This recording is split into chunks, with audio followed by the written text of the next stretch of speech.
Всем привет, дорогие друзья! Сегодня мы будем рассматривать неточности в фильмах «Парк юрского периода» и «Мир юрского периода». Это видео мы поделим на два части: «Парк юрского периода» и «Мир юрского периода». Ну что, начнем с легендарной первой части «Парка юрского периода». Начнем с первого, что Дилофазавр выглядит по-другому. Да, это правда, и то, что кислотой он умел плеваться, то, что у него вот это вот, которые по бокам были, можно сказать, мешочки, их у него их не было, и сами размеры у Дилофазавра были намного больше. Тираннозавр видел не только движущиеся объекты. Да, это так. У тираннозавра было очень хорошее зрение, и вообще наоборот, нужно было лучше и больше двигаться. Все сцены с брахиозавром. Брахиозавр не мог вставать на двух ногах, потому что его вес не позволял ему это сделать. И брахиозавр, он не мог жевать вообще траву, как корова. Он просто ее мог проглатывать. У динозавра были перья. Да, это уже, доказано, не доказано, это еще трудно сказать. Но, скорее всего, динозавры были больше в перьях, нежели просто их чешуя. ДНК в смоле.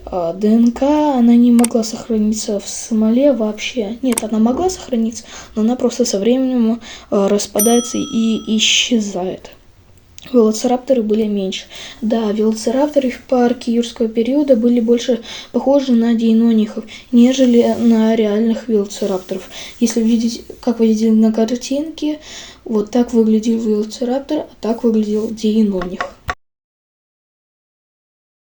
Тираннозавр не мог бегать со скоростью машины.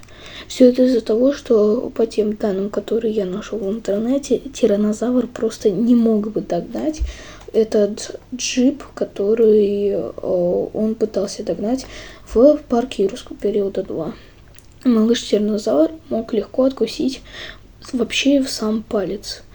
Да, это легко сказать, потому что как они легко иногда его несли, я просто поражаюсь этому, ведь это хищник, и он спокойно может откусить палец, особенно если его мама там уже научила охотиться. Птеранодоны не могли поднять людей. Да, это правда, у них нет ни лап, ни хватательных мышц для того, чтобы поднять целого человека. Спинозавр не выглядел как в фильме. Да, это верно, но как верно? Спинозавр, нету четкого представления, у него очень много было представлений о том, как он выглядит. Спинозавр не мог убить тираннозавра.